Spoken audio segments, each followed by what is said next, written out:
আসসালামু আলাইকুম। আশা করি সবাই ভালো আছেন এবং সুস্থ আছেন। বার কাউন্সিল প্রিলিমিনারির জন্য যারা প্রস্তুতি নেওয়া শুরু করেছেন বা শুরু করবেন বলে সিদ্ধান্ত নিতে যাচ্ছেন, আগামী নভেম্বরে 2025 নভেম্বরে একটি পরীক্ষা হওয়ার কথা ইতিমধ্যে আমরা শুনতে পাচ্ছি সব দিকে। যেহেতু স্যারও বলেছেন যে এবছর আরেকটি পরীক্ষা নেওয়া হবে, সেই বিষয়টা মাথায় রেখে টিম মিনিলা স্কুল সিদ্ধান্ত নিয়েছে এমসিকিউ প্রস্তুতি শুরু করার জন্য। আমরা ইতিমধ্যে আমাদের ভর্তি শুরু করেছি, আপনারা হয়তো গ্রুপে দেখতে পাচ্ছেন।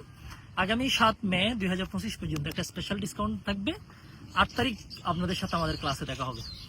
আমি আশা করব আপনারা ফুল স্পিডে আমাদের সাথে স্টার্ট করবেন। কোয়ালিটি লিগ্যাল এডুকেশনের মাধ্যমে আপনার প্রস্তুতিটাকে গুছিয়ে দেওয়ার দায়িত্ব নিতে প্রস্তুত টিম মিনিলা স্কুল।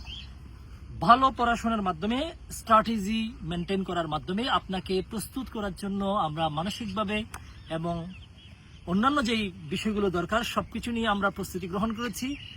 দেখা হোক আপনার সাথে, শীঘ্রই আপনাদের সাথে ক্লাসে দেখা হবে এবং অনেকগুলো বিষয় নিয়ে আশা করি কথা বলবো। আমি দৃঢ়ভাবে বিশ্বাস করি আজকে থেকে শুরু করে আগামী 5টা মাস 6টা মাস যে আমাদের কথা মেনে চলবে, গাইডলাইন মেনে চলবে, আশা করি তিনি প্রিলিতে হতাশ হবেন না। যদি তিনি প্রপারলি গাইডলাইন মেনে চলতে পারেন, তাহলে চলুন একসাথে ক্লাসে দেখা হোক। সেই প্রত্যাশা রেখেই এখানে শেষ করছি। দেখা হচ্ছে 8 মে 2025, বার কাউন্সিল প্রিলিমিনারি সম্ভাব্য পরীক্ষার তারিখ নভেম্বর 2025। দেখা হোক বিজয়ী, সেই প্রত্যাশা রাখছি। আমি অ্যাডভোকেট রায়হান সুবহান। আসসালামু আলাইকুম।